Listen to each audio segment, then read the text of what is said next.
Ya estoy grabando para que esté la clase ya en el Telegram. Vamos a compartir pantalla. Ahí va. Ya. Muy bien, chicos. Nos habíamos quedado la anterior clase aquí exactamente, en el transporte de moléculas grandes, ¿no? Bien. Solamente para volverles a hacer recuerdo, una cosa bien importante.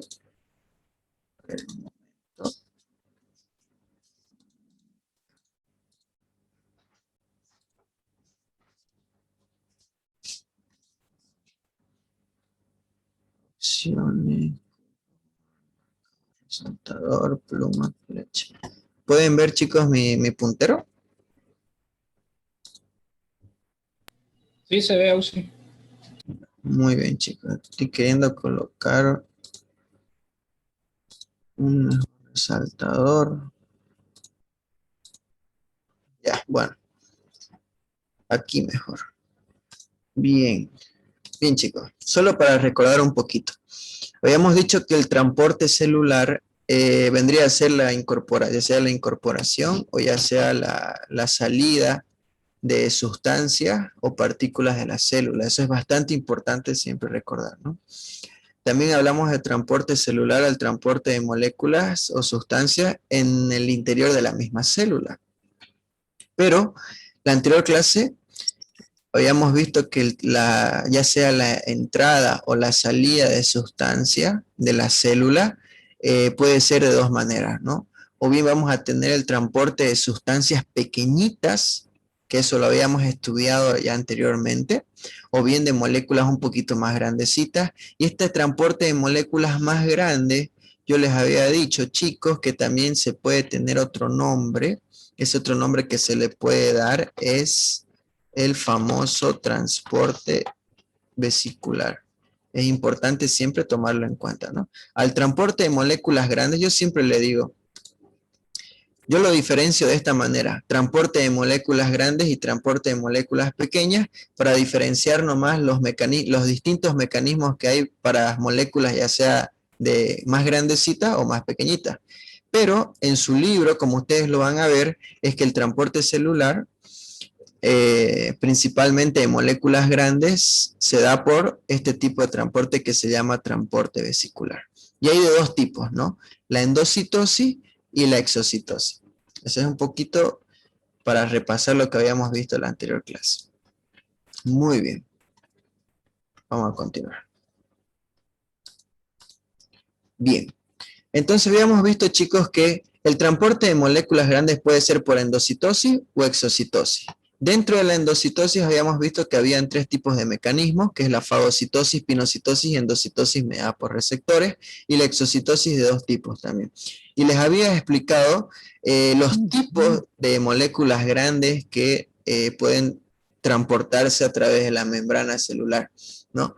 Esos tipos de moléculas grandes podían ser, por un lado, los denominados detritos celulares, que no son nada más que restos de la célula, detritos celulares. Acá les había dibujado la anterior vez una célula con su núcleo y les había dicho que estos fragmentitos o restos de la célula se le denominan detritos celulares. Pueden ser microorganismos como bacterias o pueden ser también proteínas, ¿no? Y solamente para dejar un concepto bien claro. A ver, habíamos hablado de detrito celular. Yo les había dicho que para que no se confundan, el detrito celular no era nada más que restos o fragmentos de una célula, que generalmente se iba a producir o se iban a formar en procesos inflamatorios, ¿no? Inflamatorios. En procesos inflamatorios, donde habíamos visto que va a existir muerte celular. Y la muerte celular les había dicho que podría ser de dos tipos, o bien la apoptosis, o bien la queridísima necrosis. Son dos tipos de muerte celular, ¿no? La apoptosis habíamos dicho que es la muerte celular programada, es decir, que la célula ya se programa para sufrir una muerte celular, ¿no? La célula ella misma se programa para tener su muerte celular. ¿Debido a qué? Debido, por ejemplo, a que puede ya estar una célula muy, muy viejita, es decir, que ya ha cumplido su ciclo celular, o puede ser una célula que esté transformándose en una célula cancerígena, entonces ya ella se provoca su muerte celular. ¿Ya? Muy bien. Entonces, lo que quiero que se recuerden es que detrito celular son fragmentos de células muertas, dicho de otra manera. Eso es un detrito celular. Fragmentos de células muertas. ¿Ya? Y que generalmente estos se forman ¿cuándo? En procesos inflamatorios. Y la anterior clase, uno de sus compañeros me había preguntado, ¿un detrito celular se le puede decir una plaqueta? Me había preguntado. Porque como ustedes sabrán, las plaquetas también son fragmentos de células. Sí, son fragmentos de células, de una célula que se llama megacariocito. Es un fragmento también, pero no es considerado un detrito celular, porque no se olviden que los detritos celulares son fragmentos de células muertas. Esa es la gran diferencia, que se forman en procesos inflamatorios. ¿Ya? Eso es un poco para detallar lo que habíamos visto en la anterior clase. Muy bien. Auxi, entonces, en ese caso, ¿las citoquinas sí vendrían a ser detritos celulares? No, las citocinas no son detritos celulares. Ya les voy a explicar, miren. Las citocinas, como menciona su compañero, también en algunos libros lo mencionan como citoquinas. ¿Qué son las citoquinas? Las citoquinas no son nada más que nosotros lo definimos como mediadores inflamatorios. Mauricio, ¿qué será un mediador inflamatorio? Muy fácil de responder, ¿ya? Es una sustancia, ¿ya? Producida por células del sistema inmunitario, claro que sí, y al ser secretadas, ¿ok? Van a regular el proceso inflamatorio. ¿Ok? Eso es una citoquina como menciona su compañero. ¿Qué quiere decir? Les vuelvo a decir. Citoquinas o citocinas, no hay problema. Citocélulas, ¿no? Sustancias que son liberadas por células del sistema inmunitario que al momento de ser secretadas van a regular el proceso inflamatorio. Es decir, estimado amigo, la citocina no es un fragmento de la célula, sino es una sustancia que la célula la sintetiza, la produce y la libera, y esa sustancia va a regular el proceso inflamatorio, pero no es un fragmento de una célula, ya, sino es una sustancia producida por una célula del sistema inmunitario. No confundan el término de una sustancia sintetizada por una célula con el término de fragmento celular. Fragmento celular es que esta célula sufrió muerte celular y poco a poco su citoplasma se va desprendiendo, ¿ya? En cambio, citoquina es un producto sintetizado, se forma en la célula y la célula lo secreta. No es que se está liberando un fragmento del citoplasma. Eso es bastante importante. Muy bien. No sé si aclaré su duda. Sí, gracias. No sé si he aclarado le aclaré su duda, ¿no? Sí. Muy bien. Cualquier duda que tengan, chicos, me avisan nomás, ¿ya? No hay ningún problema. Bien, vamos a continuar. Ok.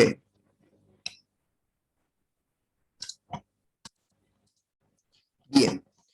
Entonces, chicos, la anterior clase un poco ya habíamos explicado acerca de los 3 mecanismos de endocitosis que vamos a tener, ¿no? Pero primeramente les voy a hacer recuerdo de manera rápida para que ustedes recuerden, los que no pudieron asistir a la anterior clase, de manera rápida vamos a recordar conceptitos, donde les había dicho que Este transporte de moléculas grandes, ya, o sea, moléculas más grandecitas, ya, también recibe otro nombre. En su libro lo van a encontrar como transporte vesicular, ¿cierto? Ahora, ¿qué es el transporte vesicular? Siempre usted sepa el concepto de un transporte vesicular. El transporte vesicular no es nada más que, ¿ok? Es la incorporación o liberación de moléculas o partículas, si ustedes quieren, de gran tamaño a través de modificaciones de la configuración de la membrana celular. Es muy importante, estimados compañeros, que ustedes dominen este concepto importante y que lo entiendan, ¿no? Entonces, yo lo que les había explicado en la anterior clase a los chicos, ¿qué era?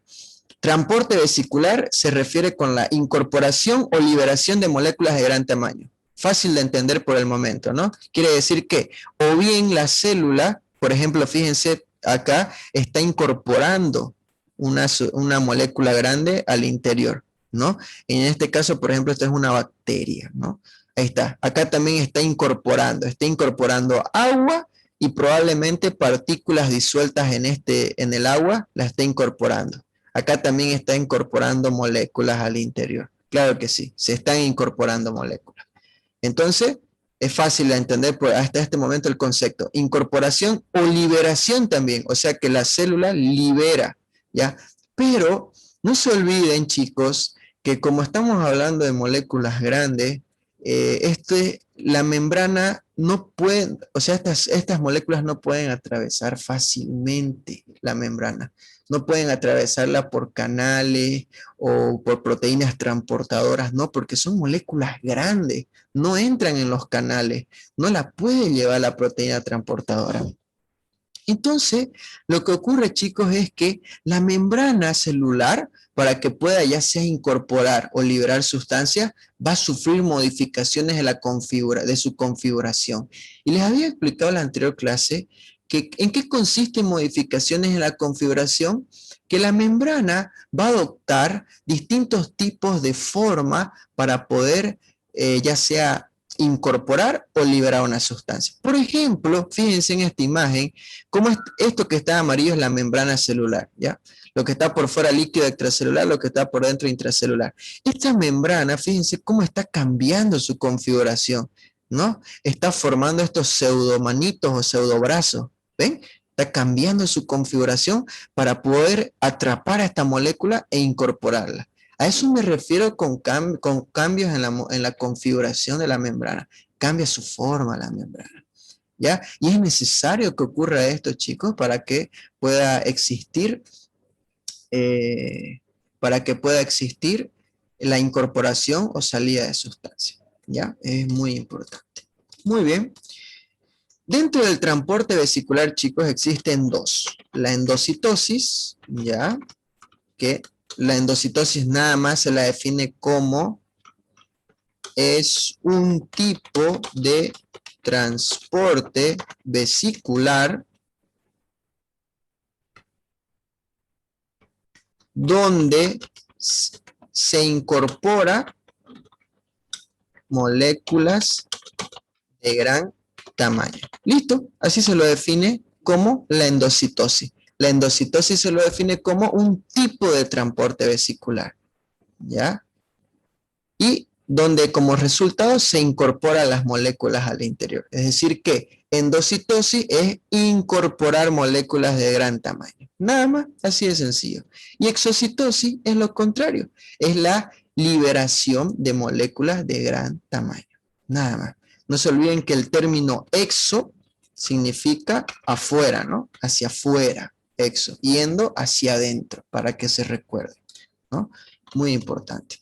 Ahora, una cosita más que me olvidé es recordarles lo que habíamos avanzado en la anterior clase en transporte vesicular, es lo siguiente, que cuando la célula ya sea incorpora o libera moléculas grandes, ya, gracias a esas modificaciones de su configuración, como resultado siempre voy a tener la formación de una vesícula, ¿ya?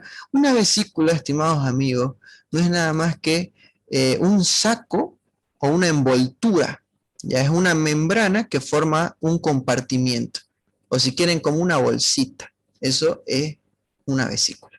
Entonces, se llama transporte vesicular ¿por qué? Uno, porque ya sea se incorpora o se libera sustancia por modificaciones en la configuración de la membrana, pero como resultado, no se olviden, siempre se forman vesículas, ¿ya? Por eso se llama transporte vesicular, ¿ya? Muy importante. Esas vesículas adquieren varios nombres, ¿ya? Ya lo vamos a ir viendo con calma, ¿no? Van a adquirir varios nombres. Muy bien. Entonces, eso es bien importante que recuerden, ¿no? Ya que estamos hablando de este transporte de moléculas grandes. Fíjense la gran diferencia. Si yo, estimados amigos, a ustedes les pregunto, ya en el examen práctico, ¿cuál es la diferencia entre el transporte de moléculas grandes y pequeñas? ¿Cuál es la diferencia? La gran diferencia es que es muy sencilla. Modificación de la configuración de la membrana celular. ¿Ya? Vamos a añadir una cosita, listo. Eso es la gran diferencia. La gran diferencia entre el transporte de moléculas grandes del transporte de moléculas pequeñas es que en el transporte de moléculas grandes se modifica la estructura o si quieren la configuración de la membrana. Punto final. Esa es la gran diferencia. ¿Ya? Para que ustedes sepan, chicos. Muy importante. ¿Ya? Para que vean la diferencia. Y para que ustedes vean cómo a mí me gusta en lo personal escribir siempre el transporte celular. Me gusta clasificarlo en transporte de moléculas grandes y pequeñas para saber, para diferenciar de que son diferentes ambos. Ambos se transportan por mecanismos diferentes, ¿ya? Pero les vuelvo a decir, no se olviden que ese transporte de moléculas grandes en su libro está como transporte vesicular. Dice, una pregunta de sus compañeros. ¿Qué cambios sufre la configuración de la membrana plasmática en la formación de las vesículas? Eso me pregunta su amigo, su compañero. Entonces, a ver. Esta pregunta la vamos a responder enseguida, ¿ya? A manera que vayamos explicando, vamos a ir, ya poco a poco vamos a ir respondiendo qué cambios son los que sufre la membrana, ¿ya? Bien, chicos, voy a borrar este cuadrito donde hemos hecho algunos conceptitos, este cuadro recordatorio que hemos hecho. Y necesito otra vez tenerlo en blanco para poder explicar otros conceptos, ¿ya? Lo vamos a borrar, chicos. Muy bien. Ok. Muy bien, continuemos. A ver, ¿qué tenemos acá? Habíamos dicho que la endocitosis puede ser por 3 mecanismos. ¿Cuáles son? Fagocitosis, pinocitosis y endocitosis mediada por receptores. ¿Ok? Muy bien. Ahora, voy a ir diciendo algunos términos, no se olviden. Pinocitosis les había dicho que el término pino significa beber, ¿no? Beber. Y el término fago significa comer, dos cosas distintas. Al principio le dedicaron o le han hecho este nombramiento a estos tipos de transporte. ¿Por qué? El término pinocitosis dijimos que significa como beber. Es como que la célula está bebiendo, digamos, está bebiendo agua, o ese es algún término que le quisieron dar. Pero, ¿qué es lo que ocurre? ¿Por qué dijeron que el término pinocitosis viene de beber, ese término pino? Bien, chicos. Lo que ocurre es que en el mecanismo de pinocitosis, la célula va a incorporar grandes cantidades de agua. Pero lo que les había dicho yo en la anterior clase, chicos, si alguna persona les pregunta qué es pinocitosis, no solamente le van a decir que es la incorporación de agua, porque muchas veces solamente le dicen es la incorporación de agua, y está erróneo. No es solamente la incorporación de agua, sino es la incorporación de agua con partículas que también se encuentran suspendidas en ella. Si ustedes recuerdan, habíamos dicho que tanto el líquido extracelular como el líquido intracelular son soluciones. Es un solvente y un soluto. Solvente, agua. Está bien. En la pinocitosis se incorpora grandes cantidades de agua, pero también ese soluto que está disuelto en ella. ¿Cuál es ese soluto? Puede ser iones, pueden ser gases, claro que sí, y también pueden ser partículas de gran peso molecular, principalmente, amigos, proteínas. Proteínas. ¿Ya? Entonces, pinocitosis va a ser, la pinocitosis es la incorporación de grandes cantidades de agua, la incorporación de grandes cantidades de agua y partículas disueltas en ella, es decir, en el agua. Principalmente la que me importa de preferencia es la proteína. ¿Por qué las proteínas? Porque estamos hablando de transporte de moléculas grandes y la proteína es una molécula grande. ¿Ya? Con esa definición yo puedo decir de qué es la pinocitosis. Pero no se olviden, no solamente es la incorporación de agua, sino partículas disueltas en ella. ¿Ya? Es muy importante, chicos. Muy importante que se recuerden de aquello. ¿Ok? Ahora, el término fagocitosis, dijimos que fagocitosis, el término fago siempre viene de, significa comer, ¿no? Comer, ¿ok? Pero, ¿qué es la fagocitosis? La fagocitosis no es nada más que la incorporación de partículas de gran tamaño, ¿ya? Estas partículas de gran tamaño pueden ser proteínas, si desean, chicos, pueden ser proteínas, ¿ya? Como también, inclusive a través de las partículas de gran tamaño, también podemos tener microorganismos, podemos incorporar al interior de la célula, ¿ok? Es muy importante. Es la incorporación de partículas de gran tamaño al interior de la célula, ¿ya? Pero lo que lo diferencia de la pinocitosis es que, ¿ya? El mecanismo por el cual se va a producir la fagocitosis, y lo que les había tratado de explicar la anterior clase, es, ¿ya? Por despolarización y repolarización de los filamentos de actina con la posterior formación de pseudópodos. ¿Ok? Ya. Entonces, la fagocitosis es incorporación de partículas de gran tamaño. Pueden ser proteínas, pueden ser microorganismos, etcétera, al interior de la célula.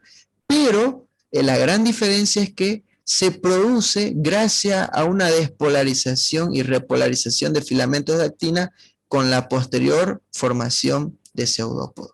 Es decir, si ustedes pueden ver, amigos, fíjense que a diferencia de la pinocitosis, la fagocitosis tiene esto, formación de pseudópodos. Ese es el mecanismo por el cual se va a incorporar una partícula grande, por formación de pseudópodos. El término pseudópodo, pseudo significa falso y podo significa como patitas, bracitos. Es formación de unos pseudobracitos, si quieren, ya pseudos brazos de la célula. O falsos brazos, si quieren. ¿Ya? Entonces, ¿qué es la fagocitosis? Incorporar partículas de gran tamaño al interior de la célula a través de la formación de pseudópodos ¿Y cómo se forman los pseudópodos? Por despolarización y repolarización de filamentos de actina. Entonces, ahí nos viene, ahí nos viene una pregunta, ¿no? Mauricio, entonces, ¿qué será la despolarización y repolarización de filamentos de actina? ¿Y qué es eso, Mauricio? Si me estás hablando de eso, siempre tiene que haber una respuesta, ¿no? Bien, chicos, vamos a ver. Despolarización y repolarización de filamentos de actina. Para empezar, ¿qué significa despolarización? Despolarización lo vamos a entender como desarmar, ¿ya? Así como el término que yo les había dicho de catabolismo, digamos, desarmar.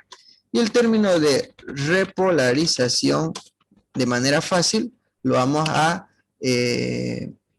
traducir como volverse a armar, o si quieren, volver a su configuración normal. ¿Se entiende? Despolarización es algo que se desarma. Es como que ustedes tengan un rompecabezas y lo estén desarmando. Y repolarización, que ustedes nuevamente están volviendo a unir todas esas piecitas que han desarmado y lo vuelven a su configuración o a su forma, si quieren, normal que era. A eso me refiero con despolarización y repolarización. ¿Ok? Muy bien.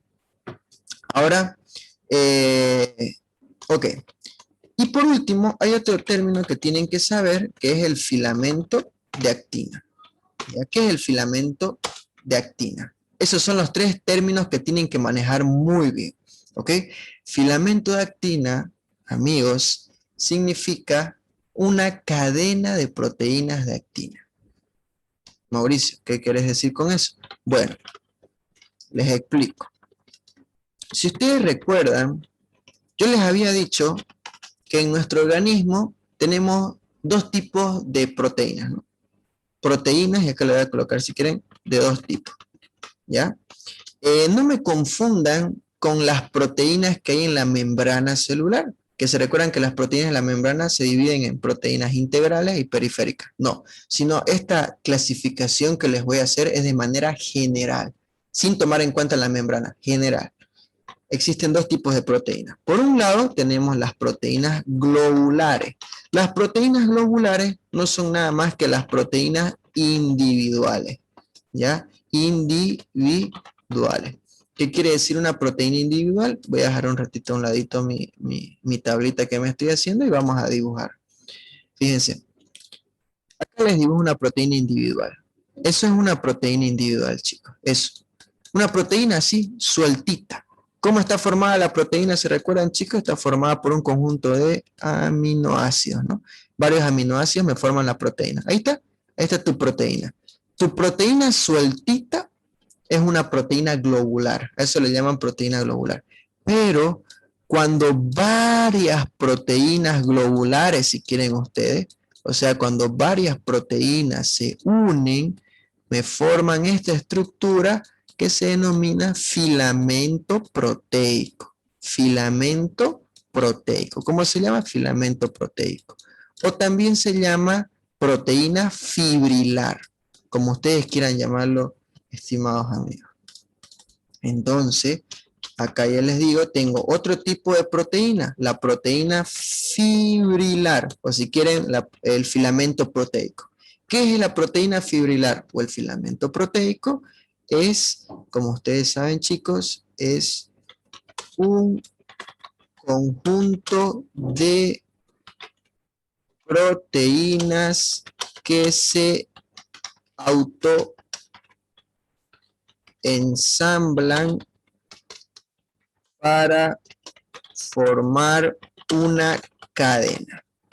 Eso es una proteína fibrilar o filamento proteico. Son varias proteínas que se van a autoensamblar, es decir, que se unen para formar una cadenita, ¿ya? ¿Cuál es la ventaja, chicos, de tener una proteína fibrilar de una proteína globular? La ventaja es que la proteína fibrilar es una estructura más resistente, más dura, ¿ya? Más resistente, ¿ya? Y si ustedes recuerdan, chicos, cuando estábamos avanzando célula, ¿ya? Dijimos que las proteínas fibrilares, por lo general, se encuentran formando el citoesqueleto. ¿Qué es el citoesqueleto? El citoesqueleto es una estructura fibrilar, ya, que da resistencia y sostén a la célula. Eso es el citoesqueleto, ¿ya? ¿Cómo está formado el citoesqueleto? Por puras proteínas fibrilares, por puros filamentos de proteína, ¿ya? Estos filamentos de proteína, chicos, dan resistencia a la célula. ¿Está bien? Más o menos les voy a dar un ejemplo, miren. Imagínense que yo dibujo acá una célula. Van a disculpar un ratito. Ya. Imagínense. Ay, lo borré, pucha. A ver. Ah, no, lo recuperé, qué bien. Supe cómo recuperarlo bien. Ok. Ahí está.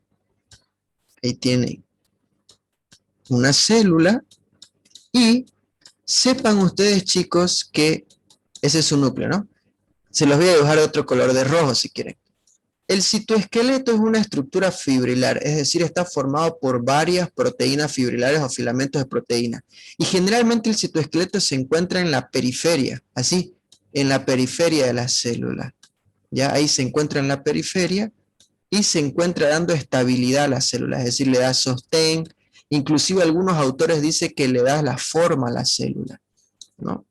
Ahí está, en la periferia y se encarga de dar estabilidad, ¿ya? ¿Qué quiere decir estabilidad, estimados amigos? Que la célula no sea pues una estructura así, inestable, deforme, así que no sea una estructura inestable, deforme, sino que mantenga una configuración, que se mantenga estable la célula, ¿ya? Ok.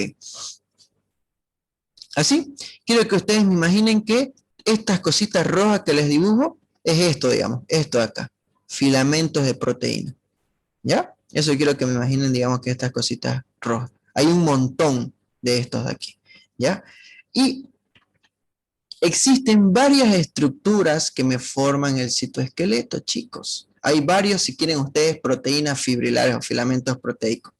Están los microtúbulos, están los filamentos de actina, están los filamentos intermedios, que lo vamos a ir viendo poco a poco. Pero uno de los componentes más importantes del citoesqueleto es el filamento de actina, y es el que vamos a estudiar ahora. ¿Qué es un filamento de actina, Mauricio? Es una proteína fibrilar, ¿ya? ¿Y cómo se llamará cada proteína globular, o sea, cada proteína individual que me va a formar ese filamento de actina? ¿Cómo se llamará cada proteína globular? Proteína de actina. Es decir, que varias proteínas de actina se unen y me forman una cadena. ¿Y cómo se va a llamar este filamento? De actina, filamento de actina. ¿Por qué se llama filamento de actina? Porque las proteínas que lo conforman son proteínas de actina. ¿Ya? Muy bien. Y muchas veces ustedes van a leer en su libro, van a leer esto, miren. Van a leer de esta manera, miren, van a leer en su libro. Actina G con minúscula y van a leer actina F. ¿Qué significa actina G y actina F? Actina G significa actina globular, es decir, que se está refiriendo a la proteína individual. Y si te dice actina F, es actina fibrilar, o sea, el filamento de actina, ¿ya? A ver si es que alguna vez encuentran eso cuando estén haciendo su lectura. Muy bien. Ahora, estimados amigos, como ya saben más o menos qué es el citoesqueleto, como ya saben qué es el filamento de actina, y como ya saben qué es el concepto de despolarización y repolarización, es momento de explicarles, es el momento de estos conceptos llevar a la práctica. ¿Ok? Entonces, dijimos que la fagocitosis es incorporación de partículas grandes. Hasta ahí no nos hay ningún problema al interior de la célula. ¿Cuál es el mecanismo por el cual se da la fagocitosis? Despolarización y repolarización de filamentos de actina con la formación de pseudópodos. Muy bien, les voy a explicar. Miren, quiero, chicos, que ustedes imaginen que aquí les voy a pintar de color rojo. Quiero que se imaginen que esto de color rojo que les estoy pintando son filamentos de actina. ¿Ok? Muy bien, filamentos de actina o cadenas que están ahí. Ya, mejor de otra manera se los voy a pintar. Así, miren. Así. Ahí está rojo, otro y otro. Ahí está, el filamento de actina. Entonces, ¿qué es lo que ocurre, chicos? Lo que ocurre es que esta cadena de actina se despolariza, es decir, se desarma. Miren, estos enlaces los voy a cortar. Eso es desarmar, se desarma. Y una vez se desarma, esta cadena activa cambia de dirección y empieza a crecer hacia arriba, ¿ya? Y de esta manera es que se va a formar estos pseudópodos